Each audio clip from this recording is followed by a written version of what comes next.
This conference will now be recorded. So, in the previous session, we have discussed about the performance testing life cycle, where we have discussed about concepts like POC, NFR, non-functional requirements, right? So, in that non-functional requirements, okay, there are few things that we have to request from the application team or the client, or we have to get some data, right? So, in that set of data, there is one important data that we'll be receiving from client. Okay, so the data is what is the number of users, what is the number of users that we have to test for load test, and what are the number of iterations, okay.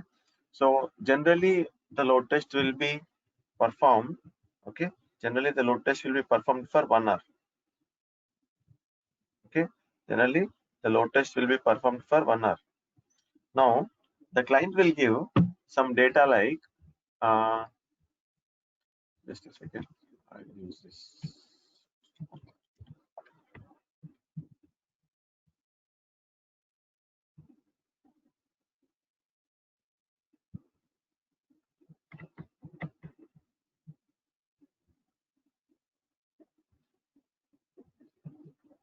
Okay, so client will he has to give some data like what is the target iterations, and what is the what are the number of, how many number of users we have to test, and what are the number of iterations we have to achieve, right? So here, so client will give these two, how many users and how many target iterations we have to achieve, okay, in the given 1 hour. So generally I told you load test will be performed for 1 hour, right? So any load test will be performed for 1 hour. So in that load test, for how many users we have to test, and then how many target iterations we have to achieve. Now let's assume we have received below data from client, okay, bank application login, check balance, and pay credit card payment. So these three are the critical business transactions. Now what is the target that they have given is six iterations per hour, 5 iterations per hour, and 4 iterations per hour. This is the target iterations given by client. Now we have to achieve this as a performance tester in that 1 hour, during that 1 hour peak load, okay, or 1 hour load test. We have to achieve these many iterations, okay. Now how should we achieve this, okay? How should we achieve this? That is a question mark. So let's assume we have to do workload modeling for login functionality or script, okay. So in order to achieve all these things, we have to work on workload modeling concept. We have to do workload modeling. So in order to achieve these target iterations, okay, with the given number of users, we have to work on this workload modeling concept.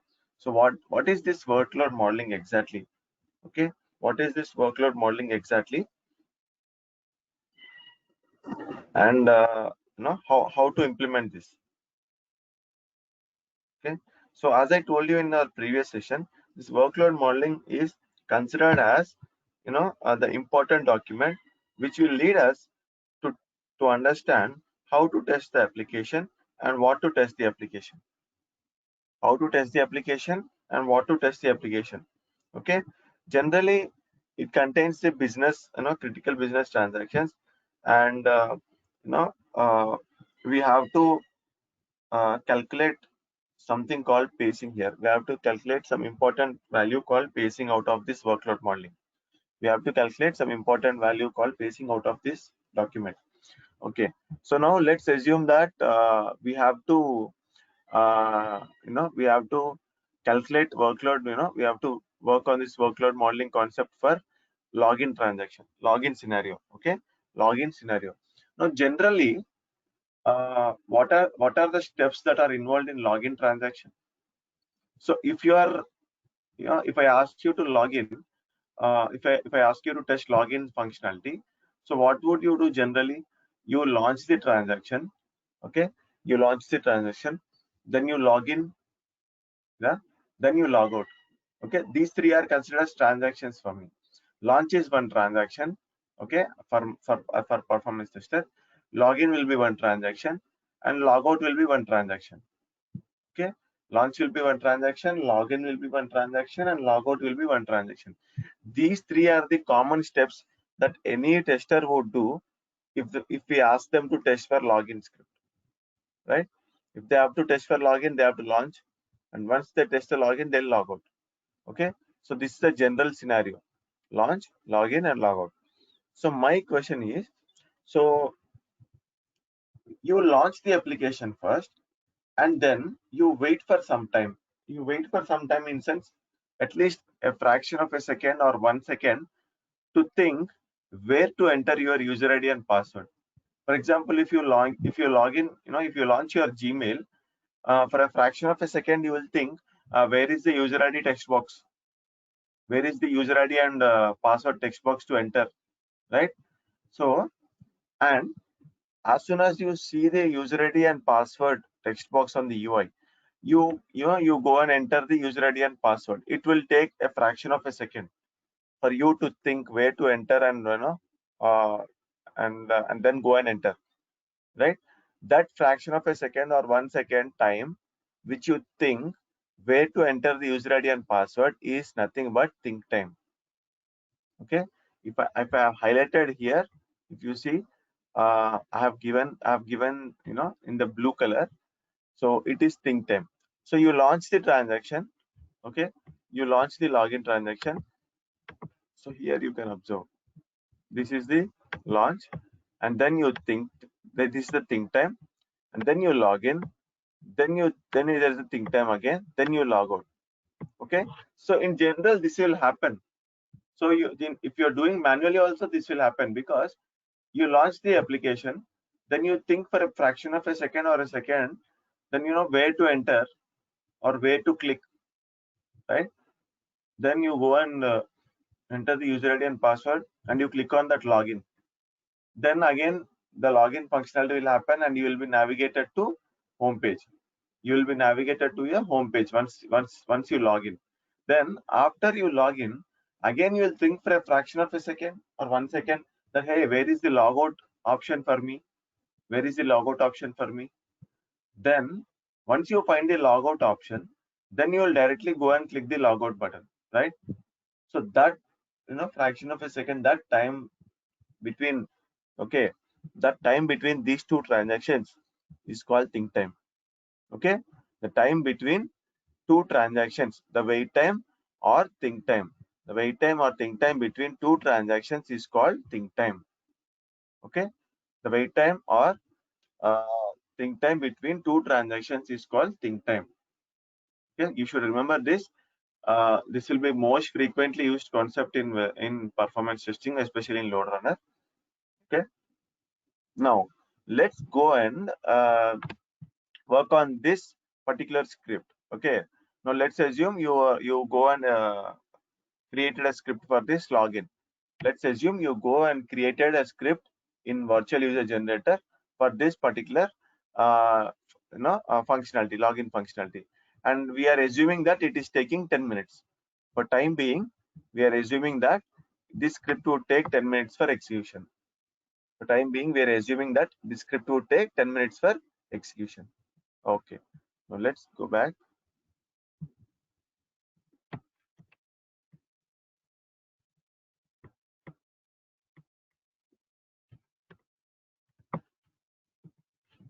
Okay, now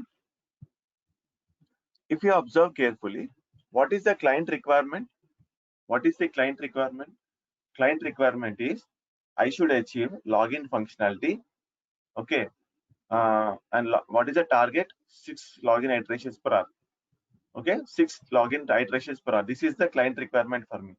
Client has told me that, hey, can you test my application for login functionality? The target iterations is 6 hours. So what is the target iteration? How did he get this? This number, he got this number by looking at the production data. Okay, assume that by looking at the production data, he got this number that in the peak hour, max number of people using the login functionality is 6. So what he told me is, okay, and what he told me is, okay, can you test my login application, so login functionality for 6 iterations? That's what the client has told me. He just told me that test my login functionality for 6 iterations. So here I have two approaches. As a performance tester, I have two approaches here. The first approach is, and as I told you, the load test will be done for 1 hour. As I told you, the performance testing will be done for 1 hour. Okay, there are two approaches. First approach is user one. Okay, user one, for the first 10 minutes he will execute the test. For the first 10 minutes he will execute the login functionality. Okay, why 10 minutes? Just now I told you that assume that the login functionality is taking 10 minutes for execution. I told you that assume it is taking 10 minutes for login functionality to execute. So here in the approach one, the first user is taking 10 minutes for execution, and remaining 50 minutes he is idle. Here remaining 50 minutes he is idle. Okay, and this is the iteration one. So what is the target number of iterations that we have to achieve? 6, right? That is what client has told us. Now in the same way, user 2, okay, in the same way user 2 also executes the script for first 10 minutes, and then again he will be remaining idle for the next 50 minutes, and then it's completing iteration 2 as well, right? In the same way, user 3, user 4, user 5 also does the same thing, and obviously user 6 also will execute the script in for the first 10 minutes. Okay, and then remaining 50 minutes he'll be idle, and then this is a completion of 6 iterations. So now we have achieved the target. What client has told us? Client has told us to execute login script for 6 iterations in 1 hour. For 6 iterations in 1 hour. So what did I do? What did I do? I took, use this approach one. This is approach one. User one is executing the script for first 10 minutes. Remaining 50 minutes is idle. Okay. So when the load test is performed for 1 hour, and my login script is taking only 10 minutes. Okay, and now the remaining 50 minutes the user should be idle. Okay, likewise all 6 users executing the script in the first 10 minutes, and remaining 50 minutes they are idle. Remaining 50 minutes they are idle. This is approach one. This is approach one. Now tell me, okay, we'll go for approach 2 as well. We look into approach 2. Approach 2 is there is only one user, and the same user is performing all 6 iterations. Okay, because each iteration that takes 10 minutes, he is performing first iteration in first 10 minutes, second iteration in second 10 minutes, third iteration in third 10 minutes. Likewise, he is completing all 6 iterations in 1 hour. Okay, all 6 iterations in 1 hour. Now you tell me, can someone tell me which approach is better? There are two approaches. Approach 2 is better. Okay, approach 2 is better. Yes. So the why approach 2 is better? Because if we are achieving with less number of users, okay, always try to achieve the target. Always try to achieve the given target with less number of users. Okay, here client has given what client told me is you have to achieve 6 iterations in 1 hour, but he did not tell me with how many users. He did not tell me with how many users. Then I will follow this approach. Okay, I'll always try to achieve the target with less number of users. Okay, and here if you understand, But my only question is that in the first approach, why is it parallelly executed, or you're executing sequentially where the 50 minutes of idle time is there? That's something I'm a little bit confused. How it is So achieved where you say yeah, one user so has I'll done tell 50. you in the next in the next 5 to 10 minutes, if you Okay, understand this concept of workload modeling, the whole course of performance testing or will become easier for you. The whole course, and in real time also you'll be able to understand the concepts, the requirements very quickly. Okay, thanks. so Sorry. try to try to understand this concept. I'm sure you'll understand this. It will make your things easy in next 5 to 10 minutes. uh, so I told you approach 2 is better with less number of users and completing all the 6 iterations. So in the first approach, what did I do?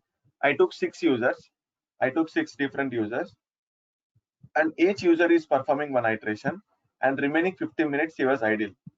Okay, likewise all 6 users, okay, all 6 users, uh, parallelly they are executing that. Parallelly they are executing that first 10 minutes. Okay, and then all 6 users are remaining idle for the next 50 minutes. All 6 users started execution. Okay, started execution. In first 10 minutes they completed all 6 iterations, and then remaining 50 minutes they were idle. But here what they are doing, here what is happening, there is only one user. Okay, here what is happening is, here only there is one user. However, he is completing 6 iterations. Okay, it means, okay, it also means that he is also testing with 6 number of users indirectly. If you are understanding the concept, it will be easy for you. Here I am testing only with one user, but however indirectly I'm testing with 6 users here as well. How? Can anyone tell me how? Here I'm showing you that there is only one user, but this user is testing 6 iterations. That is what I'm telling you. But this user is indirectly testing with 6 different users as well. How? Because let's assume this is iteration 1. Iteration 1, what I'm doing for login, I'm entering some, I have to enter some user ID and password when I'm to login. When I have to login, I have to enter some user ID and password. Now, that user ID and password what I'm entering while testing for these 6 iterations will be different. Okay, when the user ID and password is different, that means in realistic scenario, a new user is trying to log in, right? If you observe iteration 1, okay, if you understand this concept, okay, if you understand this concept now, the first iteration I'll enter different user ID and password. Second iteration I'll enter different user ID and password. Third iteration I'll enter different user ID and password. Likewise, 6 unique email IDs and passwords I'll enter for login purpose. Okay, when I'm entering unique email IDs and passwords, that means there are different users that are logging in. That means what is the target given by client? 6 target iterations, 6 iterations I have to achieve. So I'm achieving 6 iterations here with different users. Okay, so here also in 6 iterations I'm performing 6 with this, I'm executing with 6 different users indirectly. If you understand the concept, I'm using 6 different email IDs. That means there are 6 different users logging in, right? That means here also I'm testing with 6 different users only. Okay, so while testing this scenario, I will take the data from some source like Excel sheet or some notepad or something like that. Okay, let's assume we are taking data. Okay, so for the first iteration, I will take the data from notepad, and I'll take some unique email ID and password, then I'll try to execute login. For the second iteration, again I'll take different data from notepad. Okay, so here we will implement the concept of parameterization. Here in this approach, we'll implement the concept of parameterization, where we will take the data from a different source like notepad.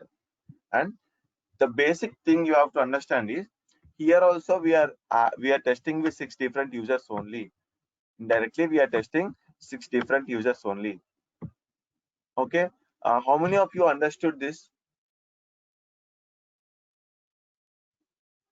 if you observe, I have written using same user, 6 different people logged in.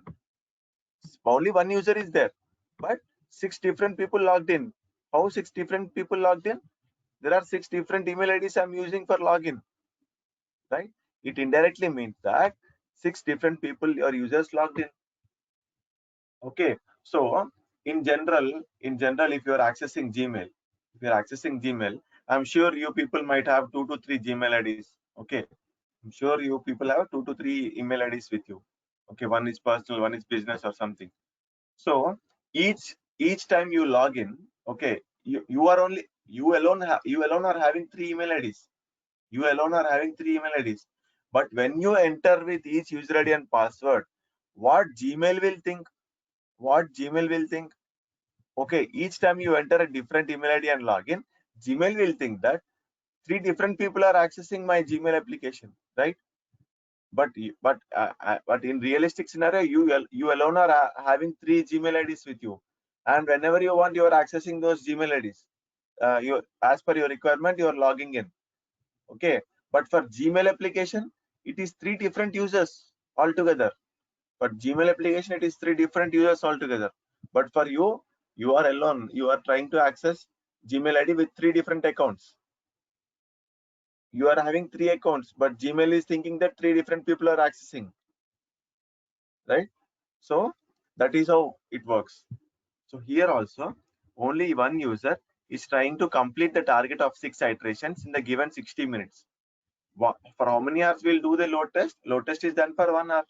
I'm assuming that my login script will take 10 minutes for execution. So what I'm achieving the target in 1 hour, like first 10 minutes iteration 1, second 10 minutes iteration 2. Likewise, I'm completing all the 6 iterations in 60 minutes.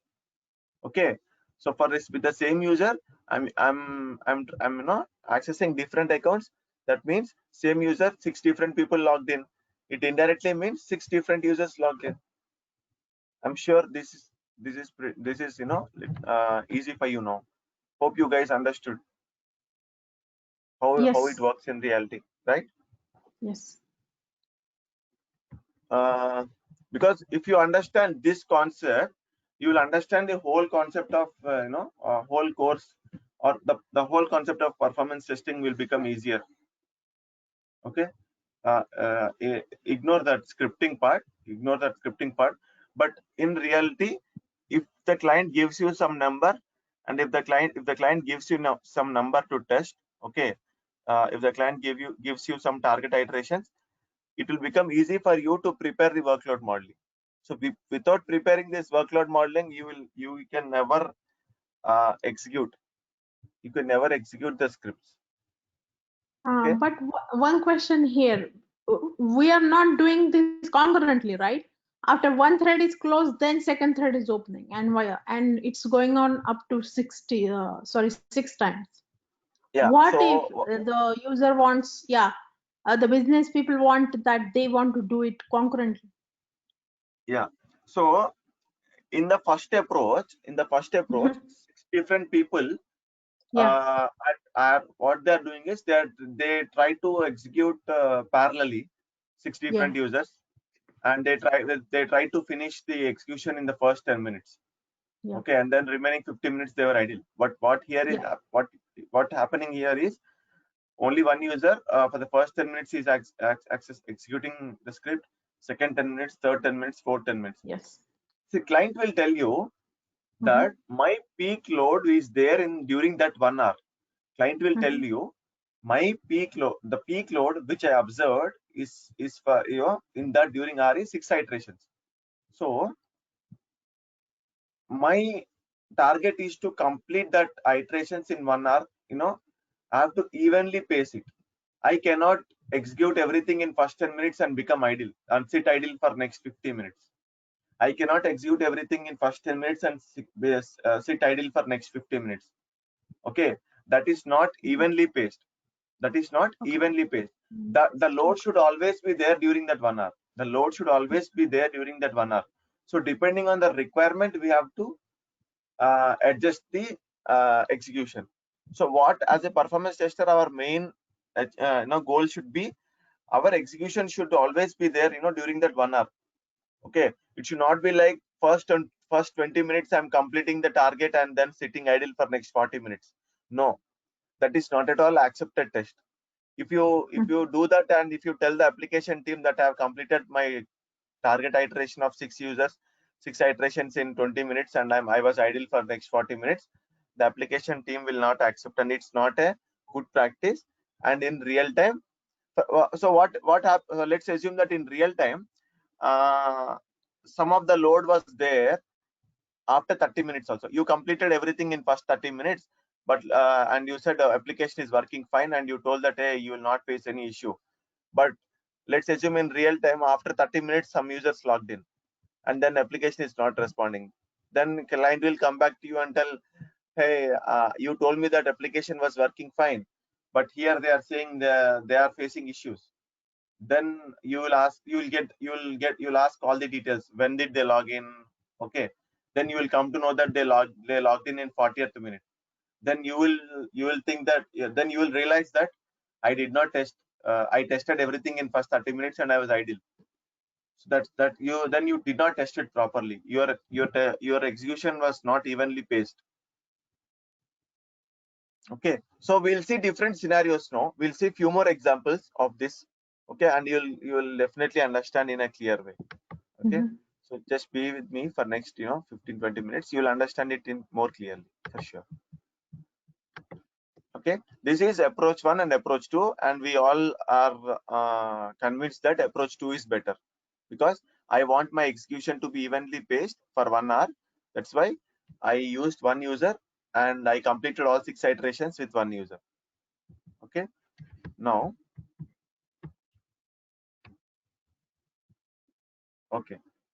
now let's assume client gave a target of 3 iterations. Okay, previously what was the target? 6 iterations, right? Previously what was the target? 6 iterations. Now assume that client has given target of 3 iterations. Now here also there are 2 approaches. This is approach 1 and this is approach 2. Okay, this is approach 1 and approach 2.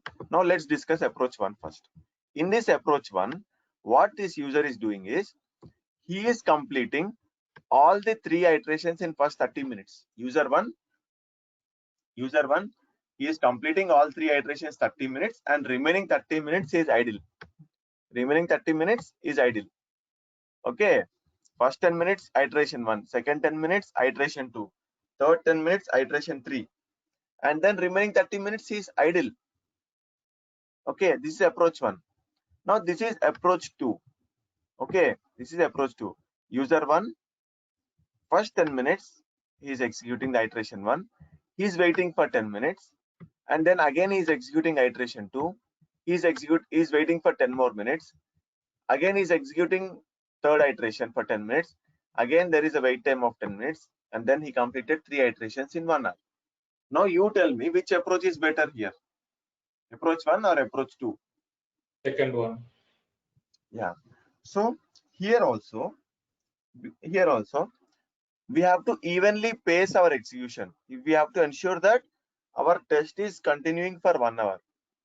We have to ensure that our test is continuing for 1 hour, and within that 1 hour you have to achieve that target iterations. You cannot execute everything in first 30 minutes and sit idle for next 30 minutes. No. So what is the better approach is, execute first iteration for first 10 minutes, then wait for 10 minutes. Why should we wait for 10 minutes? Why should we wait for 10 minutes? Because our script execution time is 10 minutes. Our script execution time is 10 minutes. We have to achieve target of 3 iterations. For 3 iterations target, how much time it will take? 30 minutes. So remaining 30 minutes we have to wait. We have to wait in between. Somewhere we have to wait in between. So what I did is, first iteration I completed in first 10 minutes, and then I waited for 10 minutes, and then I completed second iteration, then I waited for 10 minutes again, then I completed third iteration, then I waited for 10 minutes again. Likewise, I have completed 3 iterations. Now the most important thing as part of this workload modeling, it's not only most important thing, this is the only thing that we will calculate using the workload modeling. Okay, the thing is this wait time. What is that we calculate? this particular wait time. What is that we calculate is this wait time. The time gap between two target iterations is called pacing. The time gap between two iterations is called pacing. So this 10 minutes, whatever is there, this 10 minutes here, this is what we calculate in this workload modeling. This is what we calculate in this workload modeling. The entire concept of workload modeling is only for calculating pacing. Only for calculating pacing. Okay. Why we have to calculate pacing? Because we have to evenly pace our execution. We have to evenly pace our execution. Okay. We can't execute everything quickly, sequentially, one by one, and sit idle for the last few minutes. No, it should not happen like that. The execution should happen in such a way that it should be evenly paced. Okay. The time gap between two iterations, I completed iteration 1 in 10 minutes, and then I waited for 10 minutes. This time gap, okay, or this wait time of 10 minutes is called pacing. The time gap between two iterations is called pacing. This is interview question. The interview question is, what is the difference between pacing and think time? What is the difference between pacing and think time? Difference between pacing and think time is the time gap between two iterations is called pacing, and the time gap between two transactions is called think time. Okay, in the previous slide we have seen what is think time, right? Last but one slide I have told you what is think time. Think time is, I told you, right? So we will launch the application and we will wait for a fraction of a second that where to enter the user ID and password. That wait time is called think time. We log in, we successfully log in, and when we are about to log out, we think for a second, like where is that logout button to click. So that wait time is called think time. Okay, think time is nothing but the wait time between two transactions. Wait time or time gap between two transactions is called think time. Here the time gap between two iterations is called pacing. This is the interview question. Okay, so hope you guys understood this example as well. Now let's see.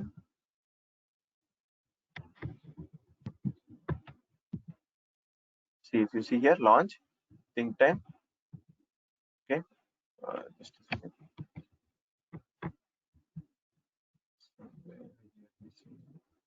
Yeah. So if you observe this slide carefully, I've mentioned it in the bottom that launch, think time, login, think time, logout. That is think time. Okay. At the bottom I have mentioned launch and then some think time, login, then some think time, then logout. The think time is nothing but the wait time between two transactions. Between what is the transaction? Launch is one transaction, login is one transaction, logout is one transaction. So the wait time between two transactions is think time, and the time gap between two iterations is called pacing. So this is all about workload modeling. Why we calculate? Why we work on this workload modeling? To calculate pacing. Okay. Now let's assume the client is So let's assume that client is giving you one more requirement. So previously, for how many iterations we worked?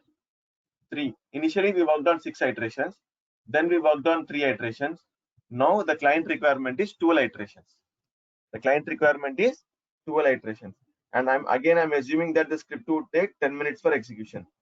Again, I'm assuming that the script would take 10 minutes for execution. Now, can you tell me how to achieve these 12 iterations? Can any one of you tell me how to achieve these 12 iterations? No?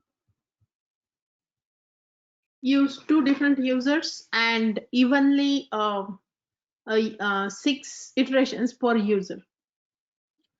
So yeah, go ahead. Then. Yeah, means user 1 will do 6 iterations and user 2 will do 6 iterations with different set of data. Yes. So if you observe this, user 1, so what is the target is 12 iterations. So when the target is 12 iterations, the best approach is take 2 users and each user will complete 6 iterations.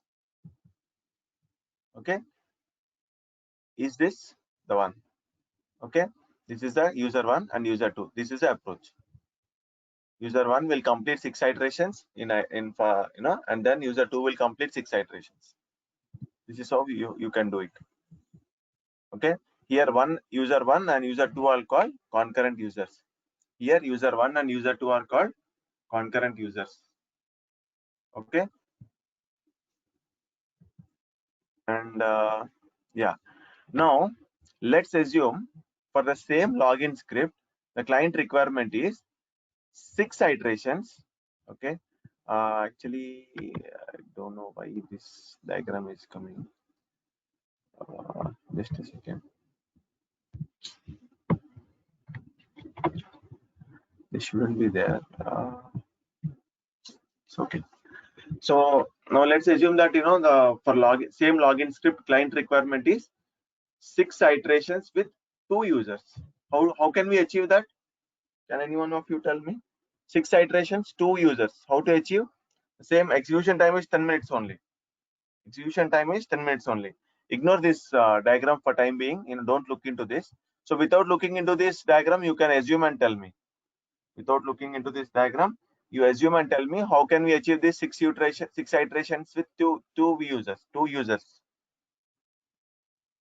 Okay, is this a good approach? User 1 and user 2 here.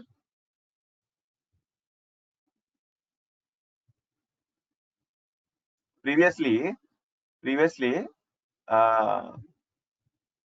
no, initially we tested with 6 users, right? So 6 iterations. So at that time, what did we do? Same user is completing 6 iterations in 1 hour. Now that was the best approach at that time. Now I'm telling 6 iterations with 2 users, 2 virtual users. Okay, 2 users. How can we achieve this? This is how we do it. Okay, user 1, he will execute the script for first 10 minutes. Okay, and then he will wait for 10 minutes. Again he will execute, again he will wait, again he will execute, again he will wait. Likewise, he completes 3 iterations in 1 hour, and user 2 also will complete 3 iterations in 1 hour. So why I have taken 2 users? Why I have taken two users instead of 1? I could have taken 1 user and complete all 6 iterations, isn't it? I could have taken 1 user and complete all 6 iterations. 10 minutes per iteration 1. Likewise, I can complete 6 iterations. Okay, but here why did I take 2 users? Is the client has explicitly told me to take 2 users. What is the client requirement here? If you observe carefully, the client clearly told me that my target is 6 iterations with 2 users. Client has clearly told me 6 iterations with 2 users. When client is saying you have to complete this with 2 users, I cannot complete it with one user. Okay, we can complete it with I can do it, but I can do it with 1 user also. But here because client is saying you have to do it with 2 users, no, I'm doing like this. This is a special requirement, a specific requirement from client. So I'm doing like this. Okay, I'm achieving the target like this. User 1, 10 minutes pacing, 10 minutes pacing, again 10 minutes. Okay, so this is how you do. So workload modeling will be done to calculate pacing, and pacing should be accurate so that we will achieve target iterations. Pacing should be accurate so that we'll achieve target iterations, right? So any doubts till here? Now in this example, any doubts? Target iteration, 6 target iterations, 2 users. How we have achieved like this? Any doubts here? And what if the requirement is for 7 iterations in an hour? If the requirement is for 7 iterations, then you have to reduce the pacing. Okay. You have to reduce the pacing. Pacing? How much time we have waited? 10 minutes we have waited. So we'll wait for little less time, like 9 minutes or something. Okay. Means So just that we'll but get the extra. pacing. Okay. Yeah. Means the pacing always should be even between the two iterations.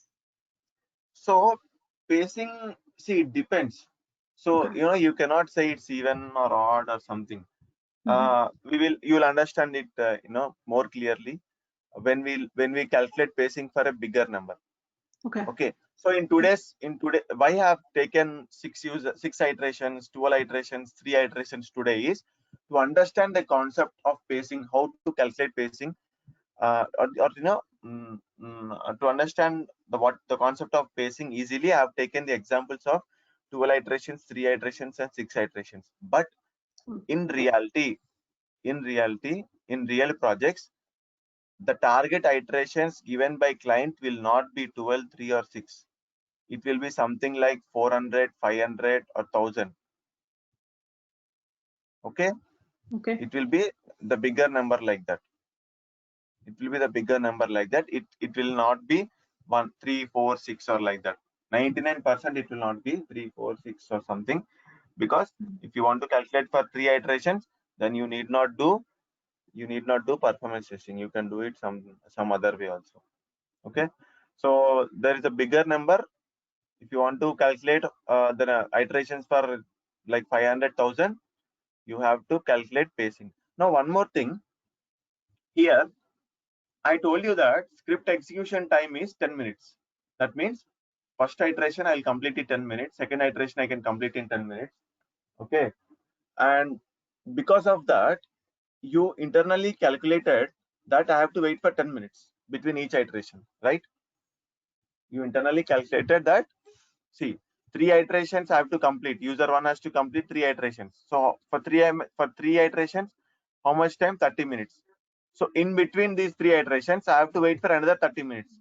That means after first iteration, 10 minutes. After second iteration, I have to wait for another 10 minutes. Like that. So I have internally calculated this pacing value. Right? But can you calculate the pacing value if the target iterations is 500 or 1000?